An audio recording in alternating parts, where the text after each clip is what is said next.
Yo tengo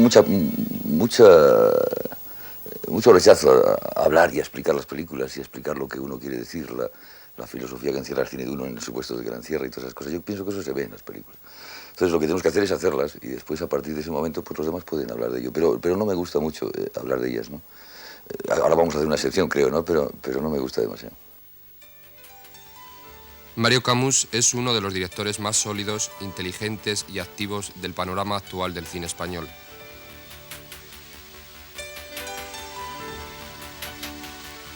El Oso de Oro, concedido a La Colmena en el pasado Festival de Berlín, es el premio más importante recibido en su carrera y el fruto de más de 20 años de experiencia y trabajo.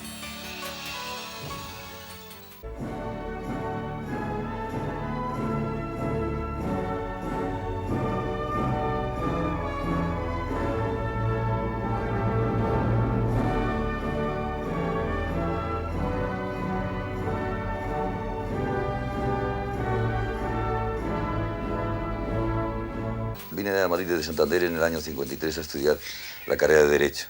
Y solamente cuando tuve 22 años intenté acceder al ingreso de la Escuela de Cine y lo conseguí. Era ya por el año 57. En aquel tiempo el cine español era Bardem y Berlanga y Buñuel, fuera de España. Para nosotros, ¿no? Eran las conversaciones cinematográficas de Salamanca. Y era todo un mundo de inquietudes que había alrededor del cine, ¿no? Y en esa escuela nos juntamos, digamos, todos los provincianos que queríamos hacer cine, ¿no? De allí surgió un movimiento que ha empezado a dar resultados hace 10 años, ¿no? Y que todavía está coleándose en Madrid. Entonces, cuando en el año, creo que fue, no, empiezo por la escuela, digamos, antes de que yo me vaya a Barcelona y empiece a trabajar con Iquino. Yo en la escuela, cuando entré de alumno, era el primer año que Carlos Saura estaba de profesor y colaboré con él en un guión, porque yo había escrito, en el año que yo ingresé, había escrito un guión con Sueiro, basado en una novela corta de él, que se llamaba Fin de Fiesta, se llamaba entonces. Después fue Los Farsantes. Y ese guión nos dieron un premio en el sindicato. Ganó el primer premio Patino, creo recordar, el segundo lo ganó Leonardo Martín, Gurruchaga me parece, y el tercero nos lo dieron a Sueiro y a mí. Entonces yo tenía un pequeño nombre como guionista, entre nosotros, ¿no? Entre la gente de la escuela. Entonces colaboré con Carlos. Y de esa colaboración, el primer trabajo que hicimos fue Los Golfos, en el cual intervino Sueiro, porque Sueiro era el autor de un reportaje que se publicó sobre el mercado de Legazpi, que hablaba de estos chicos que formaban parte de elementos suburbiales que se movían dentro de ese ámbito que era el mercado de Legazpi y sus aledaños, ¿no? Y ahí surgió la primera película de Carlos, que fue Los Golfos, en la cual colaboramos pues, mucha gente de la escuela, del curso de amigos, estaba Enciso, estaba Revuelta, había Angelino Fons, había un núcleo de gente formada alrededor de esta película, Pedro Portabella, que era el productor. Y más gente, sí, no, más personas que en este momento no recuerdo. Después de ese guión, seguí colaborando con Carlos durante unos años. Mario Camus inicia su carrera profesional como director en Barcelona, con Los Farsantes y Joe Sánchez, películas que son producidas por Iquino.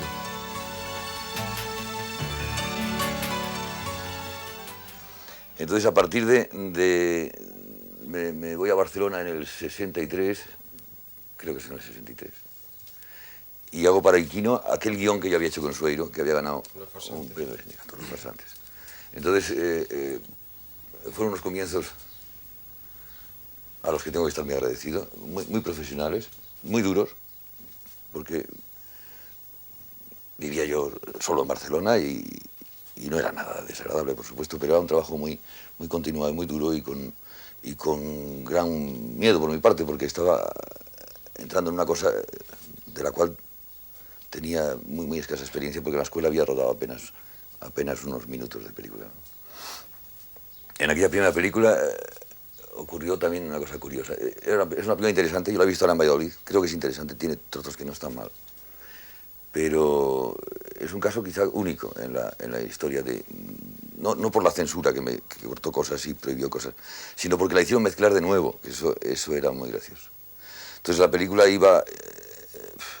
contar la historia es un poquito largo, pero tenía un fondo de procesiones de Semana Santa en Valladolid, un fondo que se prodigaba mucho y que era un poco obsesionante para unos cómicos que estaban metidos sin poder comer en un cuarto.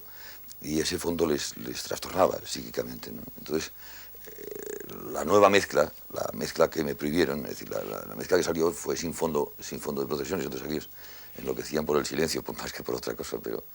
Y eso fue lo que pasó en esa película. A primera vista resulta curioso que lograras entenderte con Iquino por la diferencia de planteamientos, digamos, cinematográficos que existían entre ambos. Aparte de Los farsantes, hiciste otra película con él, que fue Yo, un Sánchez, ¿no? Sí, yo con Iquino me entendí muy bien, en unos supuestos muy profesionales, ¿no? Él quiso hacer ese tipo de cine, el que yo le podía hacer, me contrató y lo hicimos. Ahora hablar de si tuve o no tuve medios, eran películas que más o menos tenían los medios que requerían, que eran muy escasos. Mi colaboración con él y mi estancia en Barcelona terminó con la película siguiente.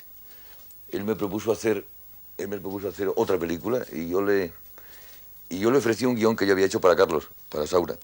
Y que Carlos no había querido hacerlo porque, por alguna razón, porque había estado en Cannes, había visto Rocco y sus hermanos, pensaba que era repetir el tema del boxeo. Total que eso, me quedé yo con ello. Me pagaron de tal manera que me quedé con los derechos.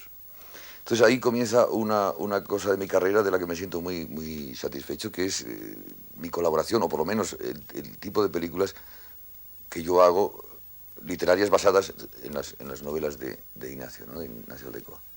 Persona a la que yo llegué a conocer mucho y le quería de una manera entrañable.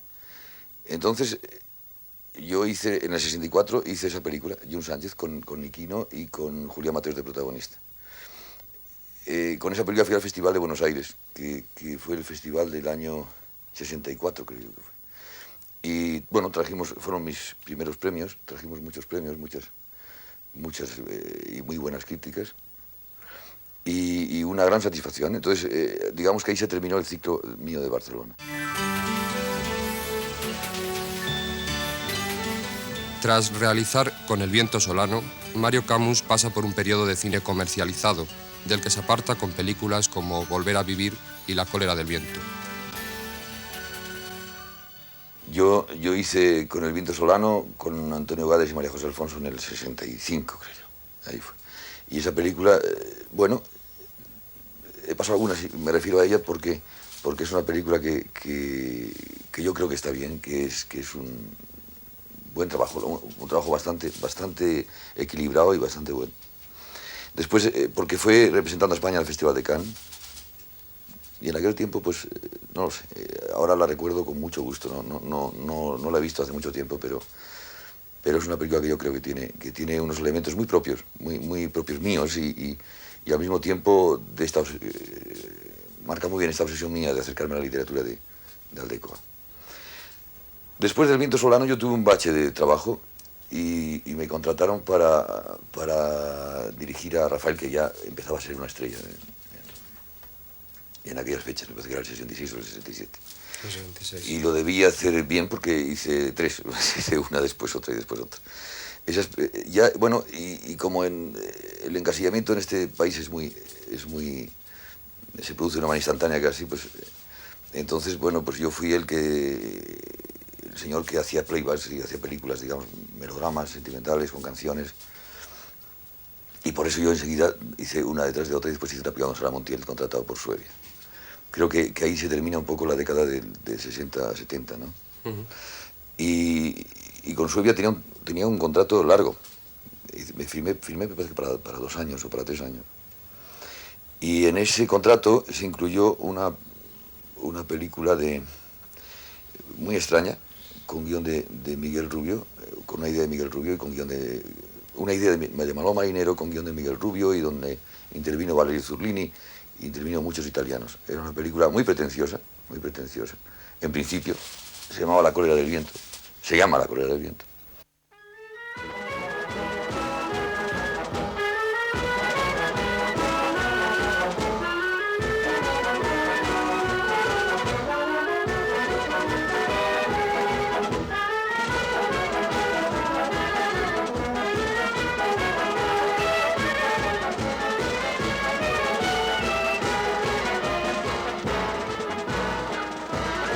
La Colera del Viento sí fue una película muy curiosa porque era un intento de hacer una historia tipo western, una historia de violencia y de acción en Andalucía agitada de los años 20, con toda Una la... película trágica, ¿no? Sí, no, era una película un tema muy dramático y ambientado en esto, y basada todo un poco en un libro que entonces había publicado Alianza, que era de Juan Díaz del Moral, este notario de Córdoba, que se llamaba Las agitaciones políticas campesinas andaluzas en aquellos años. Después esto tuvo gracia porque esto lo cogieron los italianos, se encariñaron con el libro, pero lo querían convertir en un western colombiano, decían ellos, ¿no? El resultado fue una cosa muy híbrida, porque ya no nos podíamos volver atrás y decir que no queríamos hacerla así. Y fue una cosa muy híbrida, que es mezcla de western, bueno, de película social, y todo está aderezada con sombreros Stetson y con Colts. Y es una película que es muy rara, pero que tiene también cosas muy positivas, creo yo, o por lo menos a mí me interesaron mucho.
A lo largo de tu carrera hay unas constantes temáticas, ¿no? Siempre te pones al lado, digamos, del marginado, del solitario, del perdedor. Sí, cuando me dejan hacer a mí lo que quiero. Pero no, yo he sido, yo creo que a veces me pregunto la razón de mi supervivencia, porque de toda la generación de esta que yo hablaba antes, a la que antes aludía, de la escuela de cine, bueno, yo soy soy uno de los pocos que sigue trabajando, ¿no? La razón es porque no he tenido quizá demasiados escrúpulos en coger cosas de las cuales no me avergüenzo en absoluto. Al contrario, estoy muy orgulloso de haberlas hecho y gracias a ellas he aprendido a expresarme en este lenguaje, pero que no tuve muchos escrúpulos a la hora de coger cosas y pude aprender el oficio al servicio de estrellas, al servicio de temas que quizá no me iban muy bien a mí. Pero siempre que he tenido ocasión, que la he tenido pocas veces, he vuelto a temas que sí, que me son muy, bueno, que a mí me gustan y que es un poco a lo que yo me siento un poco abocado, ¿no? Y es más o menos toda la temática de la amistad, de la melancolía, de la gente más o menos marginada. Temas de posguerra también. Sí, cierto. Yo he insistido mucho en ese tema, sí. Más de una vez has dicho en las pocas entrevistas que has concedido que nunca se ha escrito nada bueno de ti.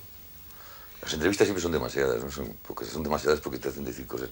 Alguien tendría que estudiarte en lo que haces, ¿no? En las películas, no tanto en preguntarte cosas sobre ellas, porque siempre dices melonadas. Pero que nunca me han interpretado bien. No, que nunca se ha escrito cosas buenas de tu cine, ¿no?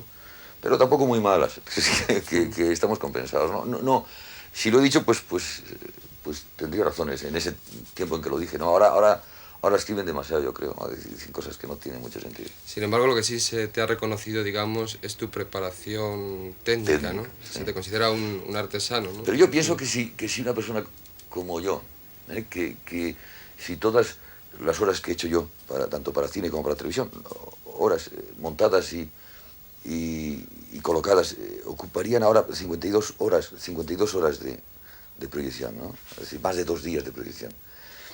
Si yo a estas alturas, después de este tiempo, después de 16 películas y un montón de horas de proyección, no supiera la técnica en la que me envuelvo, sería un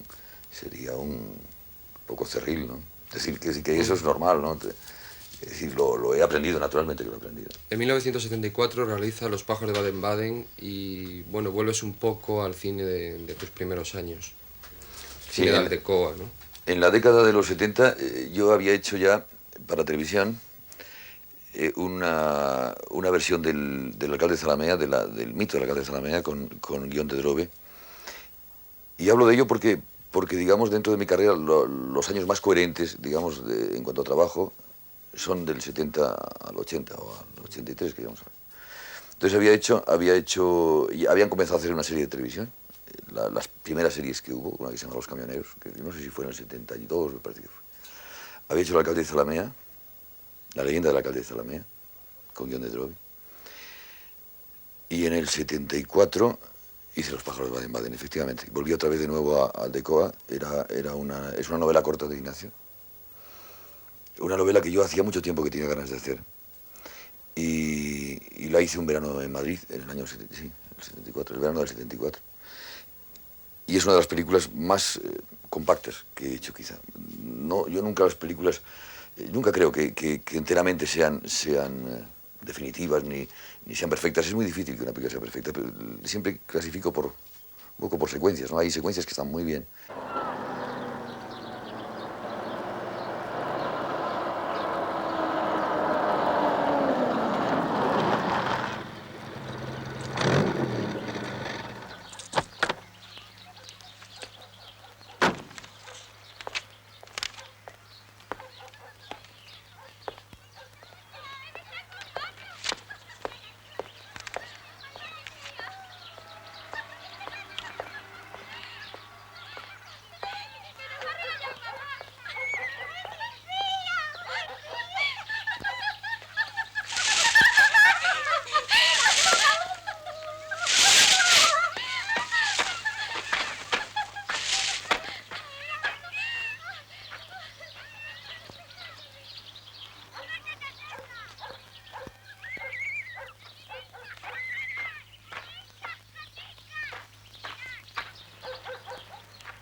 ¿A quién busca?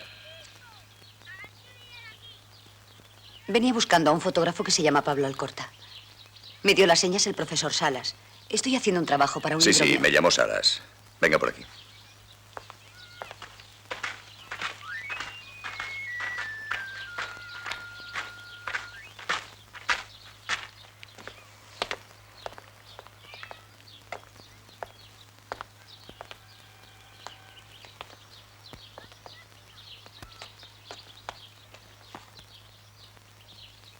¿Qué le pasó? Unos niños me mojaron. ¿Te sigue irritando que hablen del cine de autor? Te digo esto porque quizá los días del pasado... No, yo en eso tengo siempre, sí, son manías que uno tiene, ¿no? Es decir, la obsesión de un chico que empieza a exponerse enseguida, un film de fulano de tal, no es un film de fulano de tal nunca, es un film de fulano de tal y de los actores y del productor y de los técnicos y del operador. Entonces, eso es una cuestión muy maniática. A mí no me gusta nada poner un film de tal, porque nunca es enteramente de uno una película, ¿no?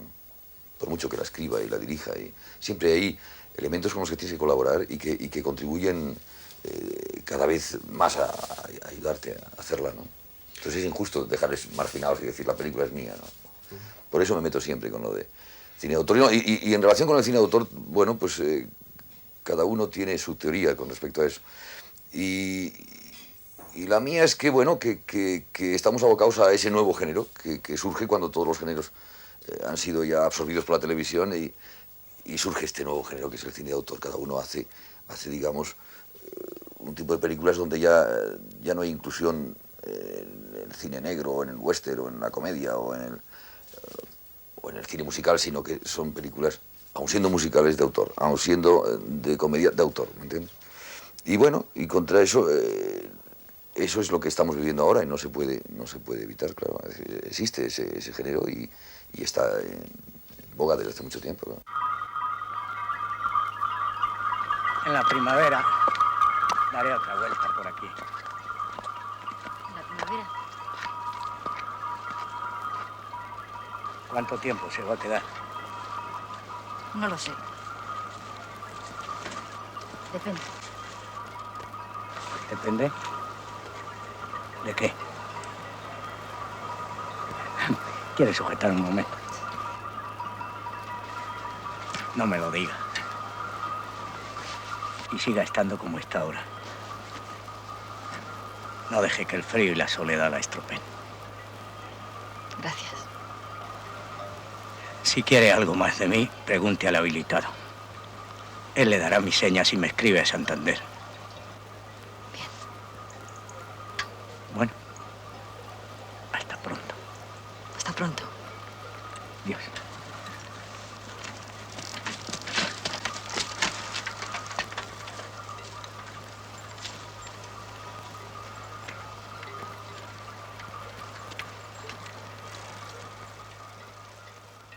Antes has hecho referencia a la leyenda del alcalde de Zalamea. Tú quizás, al contrario que otros directores españoles, no has tenido escrúpulos en trabajar, por ejemplo, con televisión. No. Bueno, el problema es que desde la aparición de la televisión, que si hay alguna definición correcta es como una boca grande que se traga todo lo que le echen y a toda velocidad y necesita tener siempre historias, argumentos, series, es decir, porque no para de emitir. Es un cine que está continuamente dando películas, ¿no? Dando trozos de películas, dando historias. Bueno, hay entre la gente de mi profesión hay un ligero prejuicio, ¿no?, contra ella. Yo no, a mí siempre me ha tratado muy bien. No digo televisión española, vamos, digo la televisión en general. He podido hacer cosas rompiendo esas normas rígidas de la hora y media, de la hora 3/4. Yo he hecho Fortunata y Jacinta, que dura 10 horas, ¿no? Es una película de 10 horas, no me la planteo como una serie que es. He hecho El alcalde de Zalamea, que no se podía haber hecho, una película en verso de 2 horas no se podía haber hecho si no es con televisión. Y te facilita mucho las cosas para hacer algo que sí que es revolucionario, es decir, absolutamente revolucionario dentro de nuestro trabajo, ¿no? Adiós. Adiós. Hasta la tarde.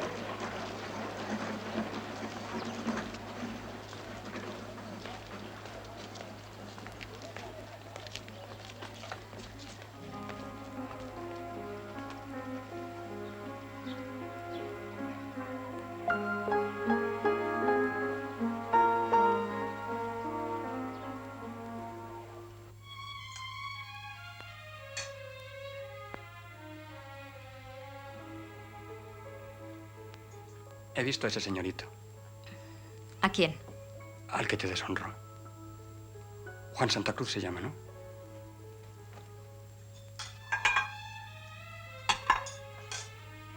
Le he visto aquí abajo, hace un momento. No, hoy no has podido verle.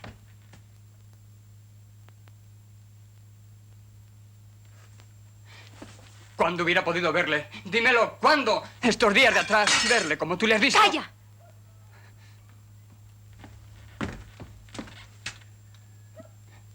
Ten piedad de mí por tu vida. Ya no me quieres. ¿Le estás viendo? Dime la verdad. Yo te saqué de las barreduras de la calle. Tengo derecho a saber la verdad. ¡No! No le he visto. No te engaño, digo la verdad. Pues dilo con un poco de dulzura, como lo decías antes. Estás haciendo mal. Siéntate. Sigue comiendo tranquilo. No hay ninguna razón para que te encuentres mal. Tienes que creerme. Recientemente ha realizado La Colmena, que es una película que se ha podido hacer de alguna forma por la ayuda de la televisión, ¿no? ¿Tú crees que la colaboración entre cine y televisión puede traer soluciones? Yo lo que creo a la situación actual? digamos que televisión es el intermediario, la persona que, digamos, el ente jurídico que está allí, que figura. Es decir, son películas, digamos que la ayuda es del Estado. Es decir, llámalo televisión, llámalo Dirección General de Cine, llámalo Ministerio de Cultura, es igual, la protección es del Estado. Y el Estado siempre ha protegido. Lo que hace falta es que proteja con criterios y con criterios muy firmes, muy rigurosos y con un cierto control sobre todo lo que se hace con su dinero, ¿no? Y en este caso La Colmena se inauguraba una segunda fase de colaboración. Y yo creo que eso es una conversación muy larga y habría que hablar mucho de ello, ¿no? Oye, Roque, entre chinos y japoneses, ¿cuántos habrá? No lo sé, muchísimos. Lo menos 3 veces más que españoles. Lo menos. ¡Qué atrocidad! A eso no debía de haber derecho. Y casi todos sin bautizar.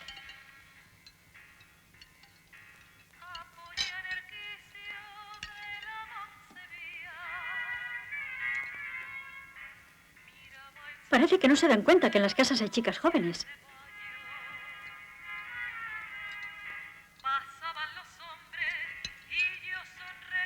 Vamos, Julita, termínate la sopa que se te va a enfriar. Tienes chicharros fritos, que te gustan mucho.